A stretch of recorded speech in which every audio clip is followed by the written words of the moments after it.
Selamat petang, salam sejahtera. Isu paling hangat petang ini kita petik daripada Malaysia kini apabila Tommy Thomas menafikan disuap untuk lepaskan kes dadah anak tycoon. Hahaha, ini isu paling hangat. Dipetik dari Malaysia kini. Siapa tidak kenal dengan Tommy Thomas, bekas ketua Peguam Negara. Bekas Peguam Negara Tommy Thomas menepis dakwaan bahawa dia bersikap korup semasa mengendali kes jenayah ke atas anak lelaki ahli perniagaan terkenal Vincent Tan. Dakwaan itu dibuat di akaun Twitter edisi khas yang tidak dikenali pengendalinya. Dalam ucapannya, edisi khas mendakwa salah seorang anak lelaki Tan, yaitu Vincent Tan, ditahan atas kesalahan dadah pada tahun 2019, tetapi didakwa mereka sudah dilepaskan oleh Tommy Thomas. Dalam satu kenyataan hari ini, Thomas berkata, selepas anak lelaki Tan didakwa, peguam-peguam tertuduh mengemukakan representasi bertulis kepada Jabatan Peguam Negara AGC. Menurut Thomas, menerima permohonan bertulis untuk mempertimbang semula pertuduhan adalah kejadian biasa di AGC. Kejadian biasa. Saya bacakan lagi. Menurut Tommy Thomas, menerima permohonan bertulis untuk mempertimbang semula pertuduhan adalah kejadian biasa di AGC. Surat-surat ini dibawa ke pengetahuan saya untuk diputuskan. Setelah mengkaji representasi dan kertas penyiasatan, menyemak semula peruntukan undang-undang berkaitan dan berbincang dengan pegawai kes, semua timbalan pendakwa raya, saya ingat yang saya mengurangkan pertuduhan. Katanya, Tommy Thomas menafikan telah membantu atau disuap untuk lepaskan kes dadah anak tycoon. Tetapi dalam laporan ini, Tommy Thomas mengatakan, saya ingat yang saya mengurangkan pertuduhan, katanya. Tommy Thomas memandangkan dia tidak mempunyai akses kepada sebarang dokumen dan file yang diselia oleh pihak yang menyediakan kertas siasatan. Dia tidak lagi berupaya mengemukakan sebarang perincian lanjut. Pun begitu, ditegaskan oleh Tommy Thomas bahwa dia tidak pernah bersikap korup maupun menerima rasuah daripada Tan atau sesiapa sahaja semasa menjawat jawatan Peguam Negara.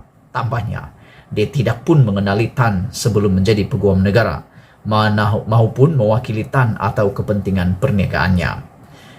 Kejinya dakwaan dan masa serangan ini dibuat ke atas integritas saya adalah berhubung kait dengan perbicaraan Roger Ng yang baru berlangsung di New York membabitkan penyalahgunaan uang milik Malaysia.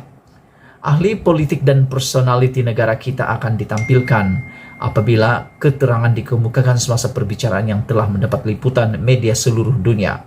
Di sebalik ini, saya merupakan sasaran mudah untuk mengalih perhatian, kata Tommy Thomas. Difahamkan anak lelaki Tan dijatuhkan hukuman pada 10 Februari 2020 oleh seorang magistrate di Kuala Lumpur. Pada masa itu, Malaysia kini sudah coba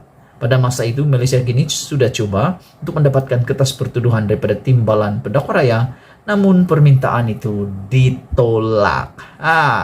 So sebelum kita berpisah, sila tinggalkan komen Anda berkaitan dengan isu pada petang ini, yaitu Tommy Thomas menafikan disuap untuk lepaskan kes dadah anak tycoon.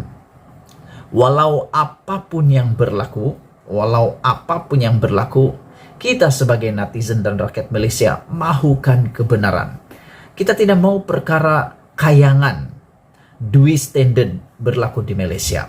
Kita mau berlaku adil di mana-mana, di mahkamah maupun undang-undang Malaysia. Kita serahkan pada penghakiman, kita serahkan pada pribadi yang terlibat ini untuk membuat kenyataan demi kenyataan.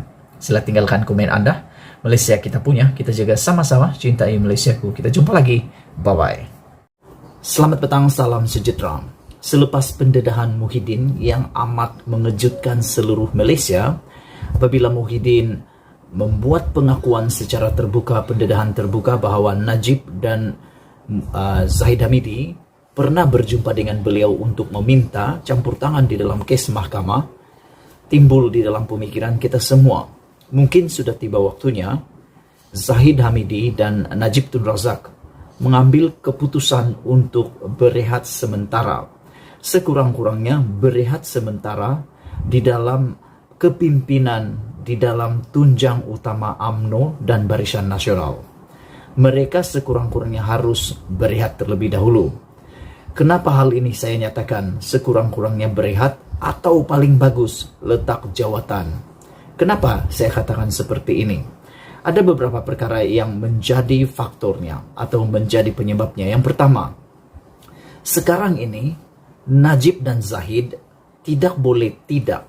mereka tidak boleh nafikan mereka tergolong dalam klaster mahkamah yang dibicarakan dengan berpuluh-puluh pertuduhan di mahkamah. Apabila ini berlaku, mereka menjadi liability. Kes mahkamah mereka saja sudah jadi liability kepada UMNO dan juga Barisan Nasional. Maksud liability di sini adalah boleh menjadi bahan untuk kampanye pilihan raya negeri Johor. Ini akan menyusahkan Barisan Nasional untuk menang atau UMNO untuk menang. Kenapa? Mereka tidak dapat melakukan apa-apa selain daripada mempertahankan, menolak hujah-hujah yang pasti akan digunakan oleh Perikatan Nasional dan Pakatan Harapan untuk mengalahkan Barisan Nasional dan UMNO. Mereka perlu menjawab setiap tuhmahan yang akan dilemparkan kepada mereka, terutamanya kes mahkamah mereka. Sudahlah kes mahkamah jadi liability, ditambah lagi dengan pendedahan terbaru Muhyiddin Yassin, yaitu di mana mereka pernah datang untuk meminta pertolongan daripada Muhyiddin Yassin ketika itu Perdana Menteri di dalam kes mahkamah mereka. Jadi ini telah menjadi liability yang kedua untuk UMNO dan Barisan Nasional. Kalau sebelum ini klaster mahkamah pun susah mereka untuk menjawab, terpaksa menjawab dengan penuh dengan membuang masa di sana. Sekarang ini ganda dua pula. Ditambah lagi dengan pendedahan Muhyiddin Yassin itu, sekarang mereka ganda dua. Ganda dua maksud di sini mereka perlu menjawab dua perkara secara serentak. Ini membuang masa, tenaga, bahkan membuang peluang, menafikan peluang. Mereka mensia-siakan peluang untuk merampas Johor daripada dengan merampas Johor semula mendapatkan mandat rakyat. Jadi itulah yang saya katakan, mungkin sudah tiba masanya Najib dan juga Zahid Hamidi sekurang-kurangnya berehat daripada memimpin UMNO dan Barisan Nasional, atau paling bagus mungkin bolehlah menyelesaikan dahulu kes mahkamah mereka. Kalau menang, boleh ikut semula, aktif semula, masuk semula, menerajui semula UMNO dan Barisan Nasional. Tapi kalau kalah, teruskan dengan letak jawatan tersebut. Jadi pada pendapat saya, sudah tiba waktunya Zahid dan Najib mungkin perlu berehat, mengurangkan perlibatan mereka dalam UMNO dan Barisan Nasional, karena ini akan membuang masa Barisan Nasional dan UMNO untuk menolong, menjawab, menafikan, dan sebagainya. Harus diingat, inilah dia senjata yang akan digunakan dalam pilihan raya negeri akan datang di Johor. Kalau kamu masih ingat, kenapa Barisan Nasional tumbang dulu? Salah satu sebabnya adalah karena kes mahkamah, bahkan 1MDB, kes 1MDB yang paling besar, isu paling besar waktu itu. Dan saya pikir, pada pendapat saya, kalau waktu itu UMNO dan Barisan Nasional cepat menangkap masalah besar itu yang datang daripada kes 1MDB dan serangan-serangan pribadi kepada Zahid Hamidi, Ahmad Maslan, Najib Tun Razak, dan sebagainya, pasti mungkin keputusan PRU 14 dulu, keputusannya adalah berbeza daripada apa yang berlaku.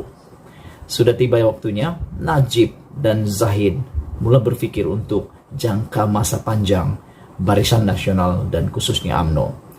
Bagi mereka semua yang bersama dalam parti ini, apa kata Anda mencadangkan kepada pucuk pimpinan parti UMNO dan Barisan Nasional supaya memikirkan cara untuk mengurangkan liability Zahid dan Najib ini?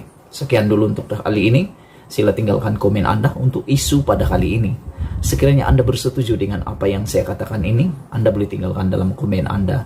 Sekiranya Anda tidak bersetuju, berikan komen Anda. Kita jumpa lagi. Bye-bye.